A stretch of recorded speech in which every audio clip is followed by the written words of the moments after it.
আসসালামু আলাইকুম। আশা করি সবাই ভালো আছেন। আজকে আমাদের আইইউবি অটামের ফিজিক্স ক্লাসে আপনাদেরকে স্বাগতম। আজকে আমরা আইইউবিতে অটাম স্লটের সেকেন্ড স্লটে আসা কিছু প্রশ্ন সলিউশন করব এবং যাতে যারা আইইউবি নেক্সট অটামে অ্যাটেন্ড করবেন তারা যাতে কিছু ফিজিক্স কোয়েশ্চেন সম্পর্কে আইডিয়া পান সেই জন্য চেষ্টা করব। সো শুরু করা যাক। সো প্রথম কোয়েশ্চেনটা হচ্ছে what is the speed of photon. এখন স্পিন অফ ফোটন হচ্ছে অ্যাকচুয়ালি এখানে ই নাম্বার অপশন যেটা দেখতে পাচ্ছেন 1, অ্যান্সার হবে 1। কিন্তু আমাদের মধ্যে অনেকে কনফিউজড হয়ে প্লাস হাফ বা মাইনাস হাফ অ্যান্সার করতে পারে, কারণ আমাদের নর্মালি আমরা ইলেকট্রনের যে স্পিন কোয়ান্টাম নাম্বার যেটা শিখে আসছি সেটা আমরা জানি যে এস ইকুয়ালস টু হয় হচ্ছে প্লাস হাফ এবং মাইনাস হাফ।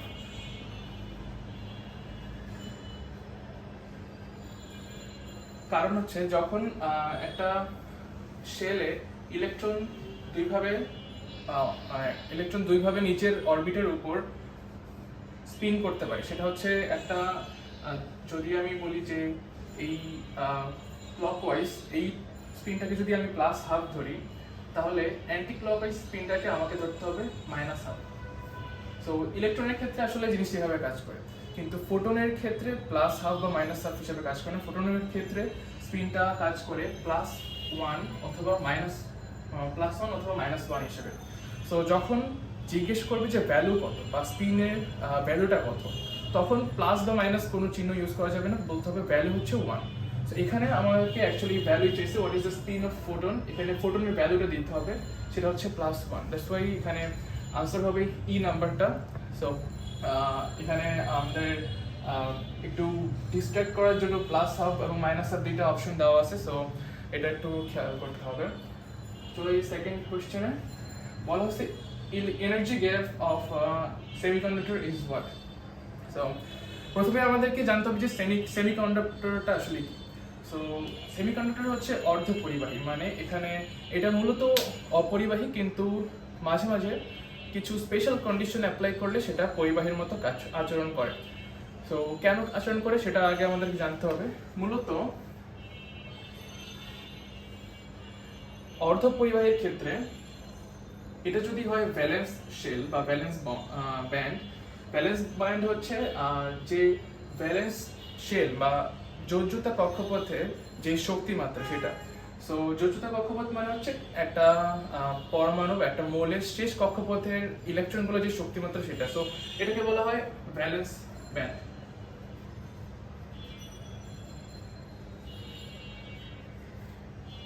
সো অর্ধপরিবাহীর ক্ষেত্রে বা সেমিকন্ডাক্টরের ক্ষেত্রে ভ্যালেন্স ব্যান্ড এবং কন্ডাকশন ব্যান্ডের মধ্যে যেই গ্যাপটা থাকে বা এনার্জি গ্যাপটা থাকে সেটা আসলে অপরিবাহীর থেকে অনেক কম হয়। যে কারণে আমি যদি একটা অর্ধপরিবাহীর ইলেকট্রনগুলোকে উত্তেজিত করি, তাহলে সে খুব সহজেই ভ্যালেন্স ব্যান্ড থেকে কন্ডাকশন ব্যান্ডে ভ্রমণ করতে পারবে। তো যে কারণে সে হচ্ছে যখন কন্ডাকশন ব্যান্ডে ভ্রমণ করবে ইলেকট্রনটা, তখন আমি এই যে আমার সেমিকন্ডাক্টর ছিল যেটা এতক্ষণ অপরিবাহীর মতো কাজ করছিল, তখন সেটা আমার পরিবাহীর মতো কাজ করবে। সো এই ভ্যালেন্স ব্যান্ডের গ্যাপটা বা এনার্জি গ্যাপটা যেহেতু খুবই কম, সেই কারণেই আমার সেমিকন্ডাক্টরগুলো পরিবাহীর মতো কাজ করে। সো দেখা যায় যে পরিবাহীর ক্ষেত্রে ভ্যালেন্স শেল এবং ভ্যালেন্স ব্যান্ড এবং কন্ডাকশন ব্যান্ডের এই গ্যাপটা একদমই থাকে না, ওভারল্যাপ করে। সো পরিবাহীর ক্ষেত্রে দেখা যায় যে যদি এটা হয় আমার ভ্যালেন্স ব্যান্ড, তাহলে আমার কন্ডাকশন ব্যান্ডটা এর সাথে ওভারল্যাপ করে থাকে। সো এত কাছাকাছি থাকে যে অনেক সময় এটা আমাকে কোনো উত্তেজিত করা লাগে না। ইলেকট্রনটা ভ্যালেন্স ব্যান্ডে থাকা অবস্থাতেই ও হচ্ছে কারেন্ট এর ফ্লো তৈরি করতে পারে। সো এই জন্য পরিবাহীর ক্ষেত্রে আমার কোনো ধরনের তাপমাত্রা দেওয়া বা অন্য কোনো ধরনের কন্ডিশন অ্যাপ্লাই করা ছাড়াই আমরা পরিবাহীর ক্ষেত্রে বিদ্যুতের যে ফ্লোটা বা ইলেকট্রনের ফ্লোটা আমরা দেখতে পাই। অপর ক্ষেত্রে দেখা যায় যে অপরিবাহীগুলোর ক্ষেত্রে যদি এটা হয় আমার ভ্যালেন্স ব্যান্ড, তাহলে আমার কন্ডাকশন ব্যান্ডটা থাকে অনেক দূরে, অর্থাৎ ভ্যালেন্স ব্যান্ড এবং কন্ডাকশন ব্যান্ডের যে এনার্জি গ্যাপটা সেটা অনেক বেশি হয়ে থাকে। এই কারণে অপরিবাহীর ক্ষেত্রে আমি যতই তাপ দিই না কেন বা যতই যে কোনো কন্ডিশন অ্যাপ্লাই করি না কেন, ইলেকট্রনটা খুব সহজে আমার ভ্যালেন্স ব্যান্ড থেকে কন্ডাকশন ব্যান্ডে যেতে পারে না। ইনফ্যাক্ট অনেক সময় প্রচন্ড তাপ দেওয়ার পরও ইলেকট্রন যেতে পারে না। সো এই জন্য অপরিবাহীটা দেখা যায় যে আমার কোনোভাবেই ইলেকট্রনের ফ্লো তৈরি করতে পারছে না, তো যে কারণে আমার বিদ্যুতের পরিবহন হইতেছে না। সো এই জন্য অপরিবাহীগুলোর ক্ষেত্রে আমরা কখনোই বিদ্যুৎ পরিবহন করতে দেখি না, যেটা আমরা সেমিকন্ডাক্টরের ক্ষেত্রে দেখি। সো সেমিকন্ডাক্টরের বিদ্যুৎ পরিবহন করার প্রথম এবং অনলি রিজন ইজ যে ওর এই যে এনার্জি গ্যাপটা এটা কম হয়ে থাকে।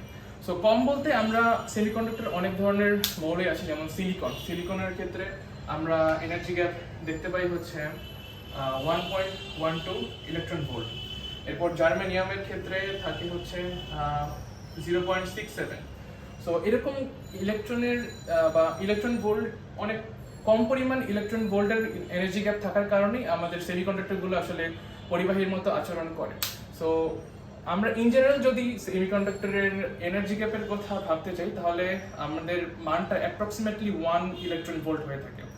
সো দেখা যায় যে সবগুলো সেমিকন্ডাক্টর যদি আমি হিসাব করে দেখি, এদের এনার্জি গ্যাপের ভ্যালুটা 1 এর কাছাকাছি হয়ে থাকে। সো আমার এখানে ইন জেনারেল একটা কোশ্চেন করছে যে energy gap of semiconductor is what. So এখানে আমার 2.5 এটা ইলেকট্রন ভোল্ট, এটা অনেক বড় গ্যাপ। এরকম ইলেকট্রন ভোল্টে কখনোই মানে একটা অপরিবাহী কখনো পরিবাহীর মতো আচরণ করবে না। এটা হচ্ছে একটা অপরিবাহীর ক্ষেত্রে বলা যায় যে একটা এনার্জি গ্যাপ।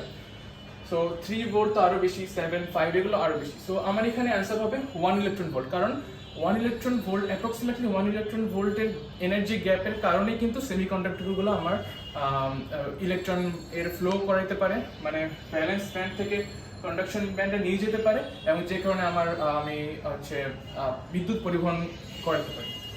সো এই জন্য এখানে অ্যান্সার হবে 1 ইলেকট্রন ভোল্ট। সো এটা মাথায় রাখতে প্রয়োজন যে কেন 1 ইলেকট্রন ভোল্ট হলো। সো আমি যদি এবার 3 নম্বর কোশ্চেনটা দেখি, on the basis of which thermodynamic law thermometer is constructed, মানে থার্মোডাইনামিক্স বা তাপগতিবিদ্যার যে লগুলো আছে সেগুলোর মধ্যে কোনটার উপর ভিত্তি করে থার্মোমিটার তৈরি করা হয়েছে। সো এটা আমরা সবাই জানি, এটা হচ্ছে 0th ল বা শূন্যতম সূত্র। সো শূন্যতম সূত্রে কি বলা হয়েছে সেটা যদি আমরা দেখি, ধরি যে এ হচ্ছে একটা অবজেক্ট, এর সাথে আমি এর তাপমাত্রা হচ্ছে টি অফ এ, এর সাথে আমি আরেকটা অবজেক্ট আমি সংস্পর্শ করে রাখলাম, সেটা হচ্ছে সি তাপমাত্রা হচ্ছে টি অফ সি। সো এখন অবশ্যই T of A not equals to T of C. So ধরলাম যে টি অফ এর তাপমাত্রা একটু বেশি, টি অফ সি এর তাপমাত্রা একটু কম। সো আমি যখন সংস্পর্শ করে রাখবো এই দুইটা পদার্থ, একটা সময় তারা একটা ইকুইলিব্রিয়াম টেম্পারেচারে চলে আসবে। সো তখন দেখা যাবে যে আমার অবজেক্ট এ এর যে টেম্পারেচার এবং অবজেক্ট সি এর যে টেম্পারেচার দুটোই সমান। সো সেই ক্ষেত্রে টি অফ এ এবং টি অফ সি সমান হয়ে যাবে একটা সময়ের পর। সো একইভাবে আমি যদি এই অবজেক্ট সিটাকে একটা অন্য অবজেক্ট বি এর সাথে সংস্পর্শ করে রাখি, সো এখানে টি অফ সি আর এখানে হচ্ছে T of B. So T of C এবং T of B not equal. So একটা সময় পর দেখা যাবে যে টি অফ সি এবং টি অফ বি ইকুয়াল হয়ে যাবে, কারণ দুইটা অবজেক্ট তাদের তাপমাত্রা একটা সাম্য অবস্থায় চলে আসবে, একটা ইকুইলিব্রিয়াম সিচুয়েশনে চলে আসবে। সো তখন দেখা যাবে যে টি অফ সি এবং টি অফ বি সমান হয়ে যাবে। সো এখন টি অফ এ যখন টি অফ সি এর সমান হয়ে যাবে, সাম্যাবস্থায় চলে আসবে, এবং টি অফ বি যখন টি অফ সি এর সমান সাম্যাবস্থায় চলে আসবে বা তাপমাত্রা একই হয়ে যাবে, তখন আমি বলতে পারি যে টি অফ এ এবং টি অফ বি এদের তাপমাত্রা একটা ইকুইলিব্রিয়ামে চলে আসছে।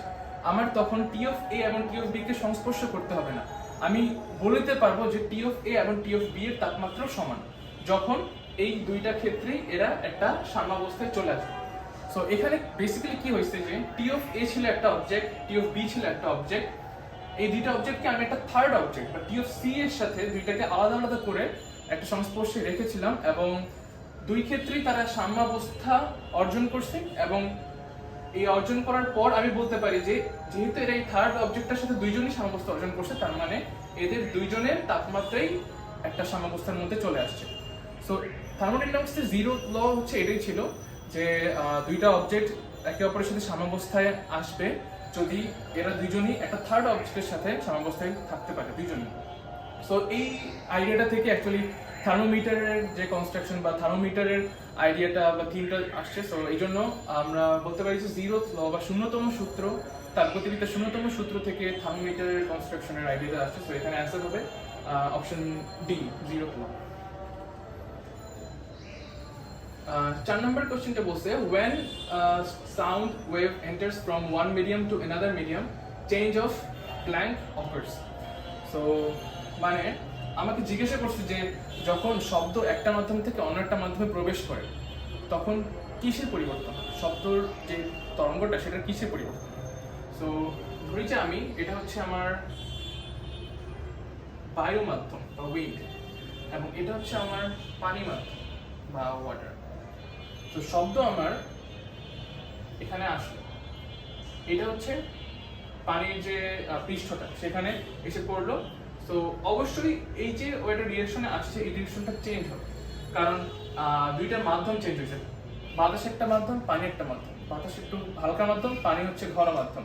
সো মাধ্যমের প্রকৃতি বা মাধ্যম যখন চেঞ্জ হয় তখন অবশ্যই তরঙ্গটার দিক চেঞ্জ হয়। সো এটার দিক চেঞ্জ হয়ে গেল। দিক চেঞ্জ হওয়ার পাশাপাশি এর আর কি কি বৈশিষ্ট্য চেঞ্জ হয়, বেগ চেঞ্জ হয় এবং তরঙ্গ দৈর্ঘ্য বা ল্যামডা চেঞ্জ হয়, ল্যামডা এবং ভি চেঞ্জ হয়। এবং একটা জিনিস মাথায় রাখা খুবই প্রয়োজন যে একটা তরঙ্গ সে যে কোনো মাধ্যমে যাক না কেন তার যে কম্পাঙ্ক সেটা কখনো কোনোদিন চেঞ্জ হবে না। কম্পাঙ্ক বা ফ্রিকোয়েন্সি এটা হচ্ছে একটা তরঙ্গের একটা কনস্ট্যান্ট বৈশিষ্ট্য। আমি একটা তরঙ্গ আমি ধরলাম যে ফ্রিকোয়েন্সি 200 হার্টজের একটা তরঙ্গ আমি নিলাম এবং এটার নাম দিলাম হচ্ছে, আমি যে কোনো একটা নাম দিলাম, ধরলাম যে এর নাম দিলাম আমি এডোগ্রাম। সো এখন এই এডোগ্রামের জন্য যে কম্পাঙ্ক 200 হার্টজের যে আমি তরঙ্গটা নিছি, এই তরঙ্গটা আমি যেখানে নিয়ে যাই না কেন, পানিতে, মাটির নিচে, আকাশে, স্পেসে, যেখানে নিয়ে যাই না কেন, ওর কম্পাঙ্ক কোনোদিন চেঞ্জ হবে না। ওর যে এই বৈশিষ্ট্যটা, এর কম্পাঙ্ক কখনো চেঞ্জ হয় না, এই ফ্রিকোয়েন্সিটা, এই বৈশিষ্ট্যটাই আমাকে চিনতে সাহায্য করবে ও আসলে কি, ও হচ্ছে এডোগ্রাম। একইভাবে বায়ু বা অন্য যে কোনো মাধ্যমে যে কোনো ফ্রিকোয়েন্সির তরঙ্গ চিনতে আমাকে, তরঙ্গটা আসলে যেই মাধ্যমে থাকুক না কেন ওই তরঙ্গটাকে চিনতে আমাকে তার ফ্রিকোয়েন্সি চেক করতে হবে, কারণ ফ্রিকোয়েন্সি তরঙ্গের একটা ফান্ডামেন্টাল বৈশিষ্ট্য যেটা কখনো চেঞ্জ হয় না। সো এখানে অবশ্যই ফ্রিকোয়েন্সি থাকবে যেসব অ্যান্সারগুলোতে, সেগুলো সবার আগে আমরা এলিমিনেট করে দিব। এবং সি নাম্বার অপশনটাই আছে ওয়েভলেন্থ এবং ভেলোসিটি। তাহলে ওয়েভলেন্থ হচ্ছে তরঙ্গ দৈর্ঘ্য, ভেলোসিটি হচ্ছে বেগ। সো এই দুটো অবশ্যই মাধ্যম চেঞ্জ হলে এই দুটাও চেঞ্জ হয়। সো মাধ্যমের উপর ডিপেন্ড করে ওয়েভলেন্থ এবং ভেলোসিটি যদি চেঞ্জ হয় তাহলে এখানে অ্যান্সার হবে অপশন সি। সো ফ্রিকোয়েন্সি আমি যদি এটা নাও জানতাম যে ওয়েভলেন্থ বা ভেলোসিটি চেঞ্জ হয়, যদি আমি নাও জানতাম আমি কিন্তু এলিমিনেশন প্রসেসের মাধ্যমে এটা অ্যান্সার করতে পারতাম, কারণ ফ্রিকোয়েন্সি যেসব অপশন আছে সেগুলো অপশন আগে থেকে আমি ক্যান্সেল করে দেবো, কারণ ফ্রিকোয়েন্সি হচ্ছে আমি জানি তরঙ্গের একটা কনস্ট্যান্ট ক্যারেক্টারিস্টিক। তো 5 নাম্বারটা দেখি। There are 4,200 lines per meter in a diffraction grating. Diffraction grating হচ্ছে অপবর্তন গ্রেডিং যেটা বলে বাংলায়। If parallel rays of sodium light are incident normally on it, then the second order spectral line produces an angle of 30 degree. Calculate the wavelength of sodium. So এখানে আমাকে কিছু প্রয়োজনীয় information দিছে এবং আমার কাছে জানতে চাইছে যে ওয়েভলেন্থ কত হবে এই যে সোডিয়াম লাইটটা। সো আগে আমি দেখি যে আমাকে কি কি ইনফরমেশন দিছে। So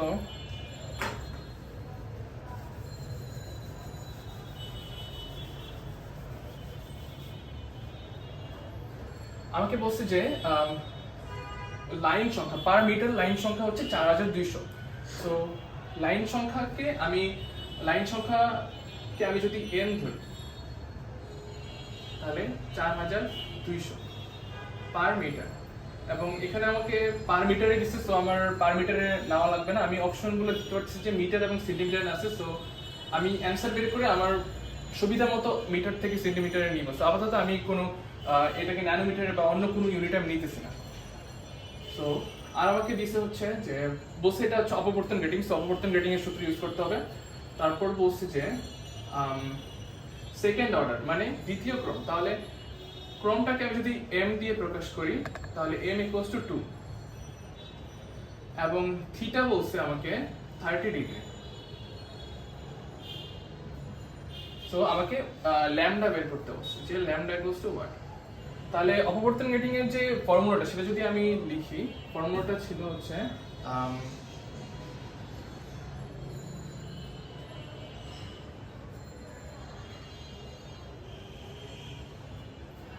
so m lambda equals to d sin theta.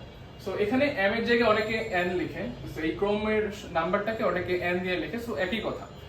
So m lambda equals to d sin theta. d এর পরিচয় হচ্ছে 1/n। So n equals to হচ্ছে 1/d R d equals to হচ্ছে 1/n। 1/n মানে হচ্ছে 1/n, n ছিল হচ্ছে আমার 4200, তাহলে 1/4200, ঠিক আছে 4200, তাহলে মিটার, যেহেতু ইনভার্স ছিল সো এটা যদি আমি ইনভার্স করি তাহলে মিটার ইনভার্স থেকে মিটার হবে। তাহলে আমি এবার মান বসাই দিব, আমার বাম পাশে থাকবে ল্যামডা, কারণ আমি তরঙ্গ দৈর্ঘ্য বের করতে চাই।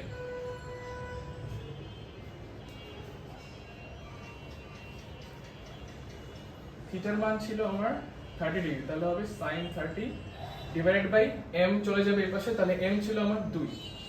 তাহলে আমি যদি ক্যালকুলেট করি তাহলে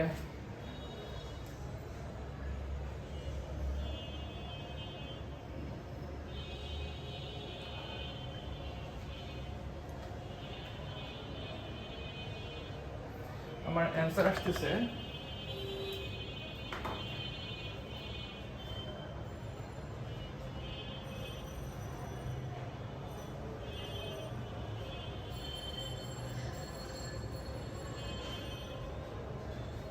আমার অ্যান্সার হচ্ছে 5.9524 ইনটু 10 ইনভার্স 5 মিটার। সো আমি যদি কোশ্চেনের দিকে তাকাই তাহলে দেখা যাচ্ছে যে এখানে পাওয়ারটা লেখা আসে নাই, কিন্তু আমি অপশন দেখে ইজিলি বলতে পারছি যে অপশন এ এর সাথে আমার মানটা মিলতেছে 5.95 ইনটু 10 ইনভার্স 5 মিটার। সো আমার এখানে অ্যান্সার হবে অপশন এ।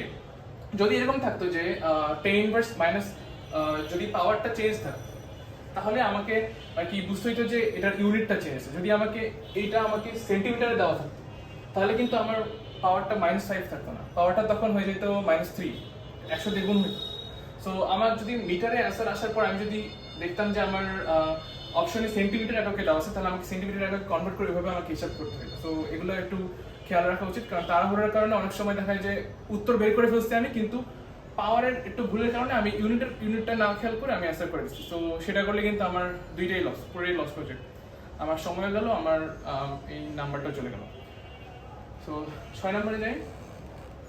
6 নম্বর বলছে if an electron moves at a velocity of 10⁵ metre per second in a uniform magnetic field of 0.5 Tesla, making an angle of 60 degree with the field, what will be the acceleration of electron? আচ্ছা,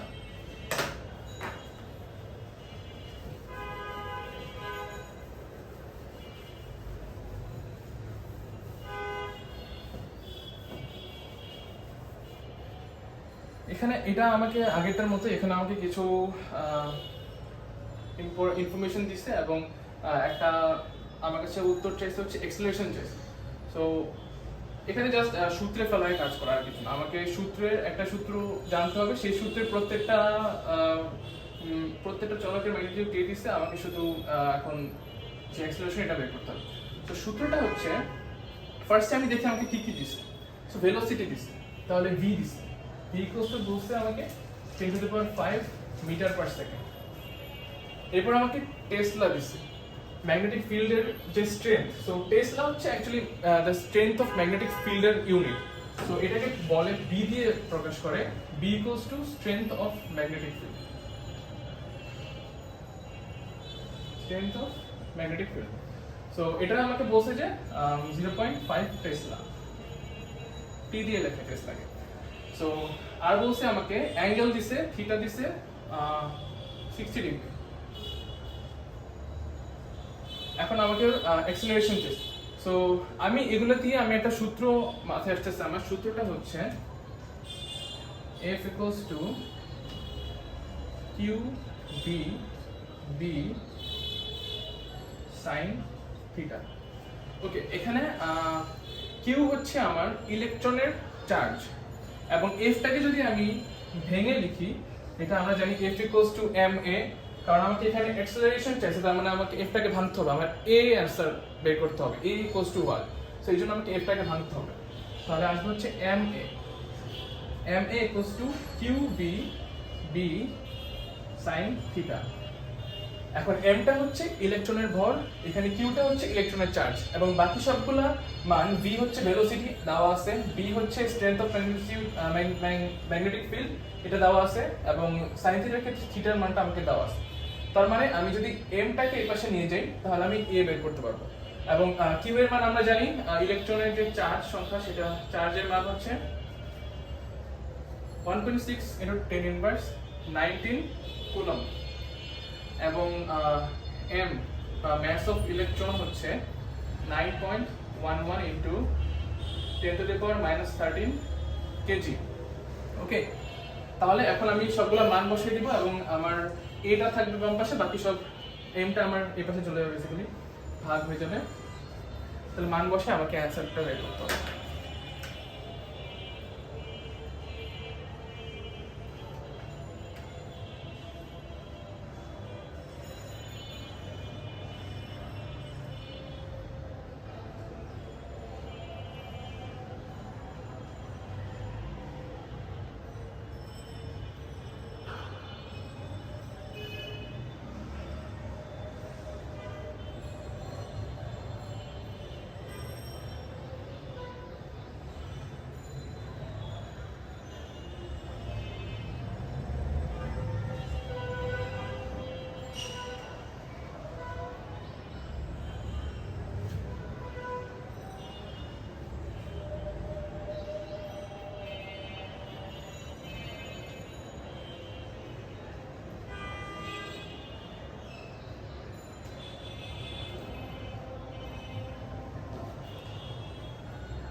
তাহলে আমার মানটা আসছে হচ্ছে 7.6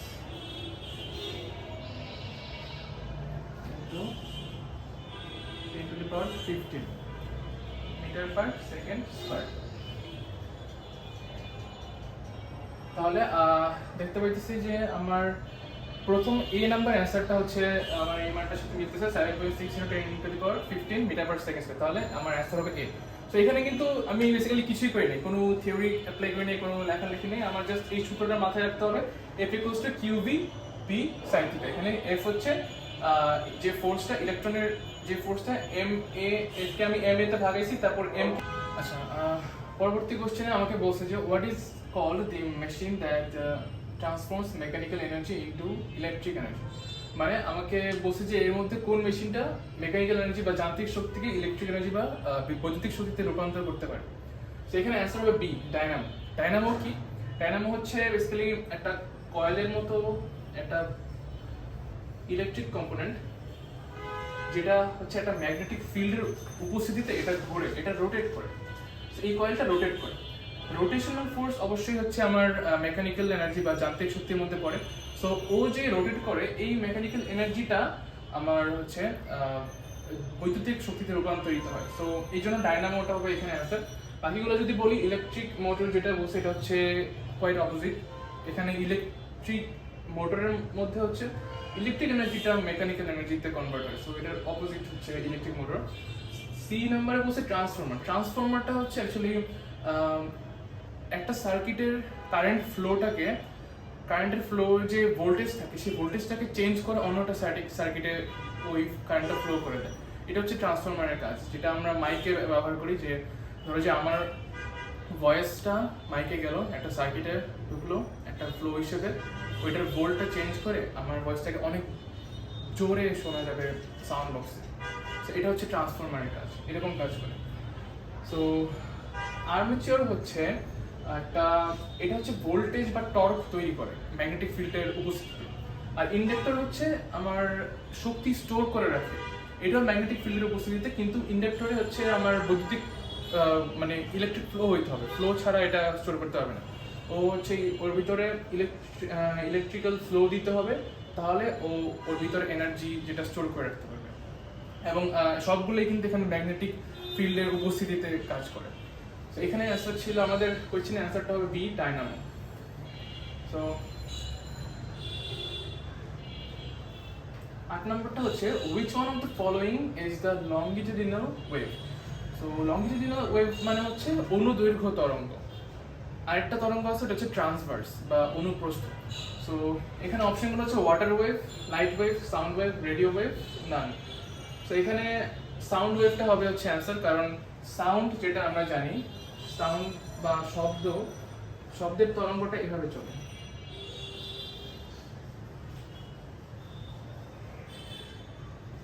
so একবার হচ্ছে ও সংকুচিত হয়, এরপর আবার হচ্ছে প্রসারিত হয়, এভাবে সংকোচন প্রসারণের মাধ্যমে সে সামনে আগায় যায়। সো একবার ও সংকুচিত হলো, তারপর প্রসারিত হলো, তারপর আবার সংকুচিত হলো, তারপর আবার প্রসারিত হলো, এভাবে হচ্ছে শব্দের তরঙ্গটা এভাবে ফ্লো করবে, এভাবে যাত্রা করে। সো এটাকে বলে হচ্ছে অনুদৈর্ঘ্য বা লংগিটিউডিনাল ওয়েভ। আর বাকিগুলো যেগুলো আছে ওয়াটার, এরপরে লাইট, রেডিও ওয়েভ, এগুলো হচ্ছে সব ট্রান্সভার্স বা অনুপ্রস্থ। এগুলো যদি আমি ওয়েভ দেখে দেখাই, তাহলে এগুলো হচ্ছে এভাবে ফ্লো করে ঢেউয়ের মতো। তো এখানে অ্যান্সার হবে তাহলে সাউন্ড ওয়েভ। 9 নম্বর বলছে আমাকে what is the efficiency of a Carnot engine working between vapour point and ice point. মানে একটা কার্নো ইঞ্জিন যেটা মানে স্ফুটনাঙ্ক এবং ভ্যাপর পয়েন্টে বানানো। আচ্ছা, ভ্যাপর পয়েন্ট এবং আইস পয়েন্ট এই দুইটার মাঝখানে আর কি, এই দুইটা তাপমাত্রার মাঝখানে এই দুইটা তাপমাত্রায় কাজ করে। এরকম একটা কার্নো ইঞ্জিনের আর কি আমার এফিসিয়েন্সি চাইছে। সো কার্নো ইঞ্জিনের এফিসিয়েন্সির সূত্রটা আমি যদি লিখি,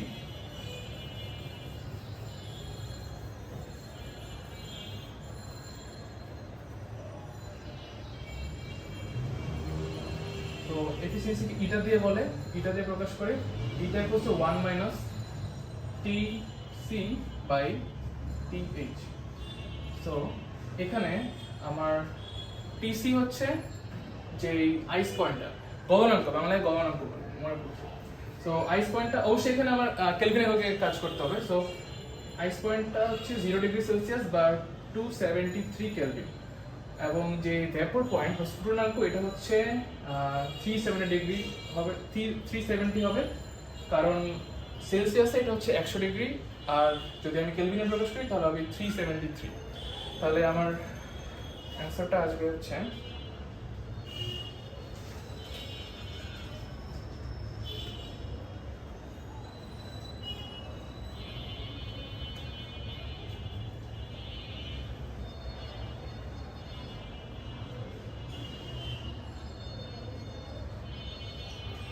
.268। এবং এটা যদি আমি শতকরা প্রকাশ করি তাহলে পুরোটার সাথে 100 গুণ হয়ে যাবে। তাহলে আমার আলটিমেটলি অ্যান্সার আসতেছে হচ্ছে 26.8%। তাহলে এই কার্নো ইঞ্জিনের দক্ষতা বা কর্মদক্ষতা হচ্ছে 26.8%। তাহলে আমার ডি নাম্বারটা হবে অ্যান্সার। 10 নম্বর বলছে Kirchhoff's second law represents conservation of which quantity? মানে কিরশফের যে দ্বিতীয় সূত্রটা, এটা কোন কোয়ান্টিটির কনজারভেশন বা সংরক্ষণের ছিল তার একটা, আমরা জানি যে কিরশফ সেকেন্ড ল একটা স্পেসিফিক টার্মের কনজারভেশনের মানে যে লটা আছে ওইটাকে সাপোর্ট করে। সো আগে আমরা দেখি কিরশফ সেকেন্ড ল কি ছিল। কিরশফ সেকেন্ড ল ছিল হচ্ছে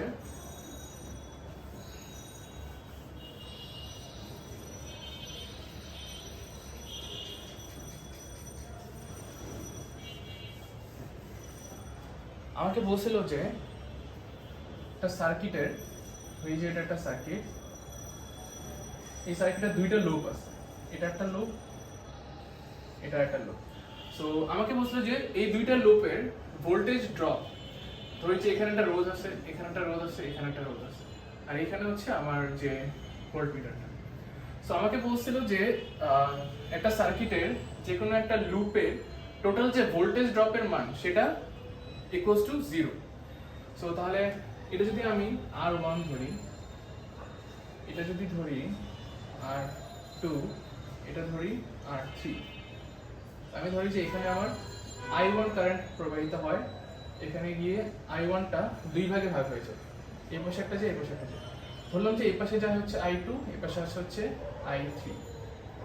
এখানে এসে আবার কিন্তু এই I2টা এবং এখানে যে I3 ছিল এই দুটো আবার মিলে যায়, মিলে আবার হচ্ছে সেই I1 এর সমান সমান হয়ে যায় এবং সেটা এখান থেকে প্রবাহিত হয় আবার ব্যাক।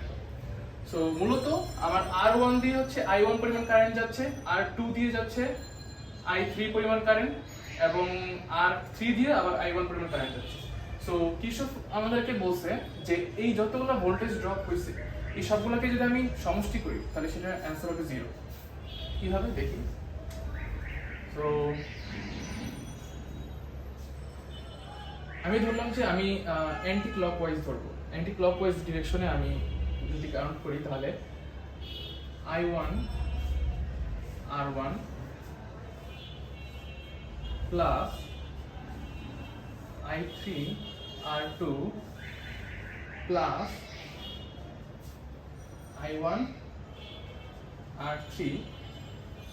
তো এখানে আমার প্লাস হওয়ার কারণ হচ্ছে আমার যে কারেন্টের যে ফ্লো, কারেন্টের ফ্লোয়ের ডিরেকশনটাও কিন্তু এই দিকেই, আমি যে ডিরেকশনে আমি লুপটাকে ধরছি সেই ডিরেকশনে কারেন্টটা ফ্লো হচ্ছে, সো এই জন্য আমার প্রত্যেকটা প্লাস আসছে।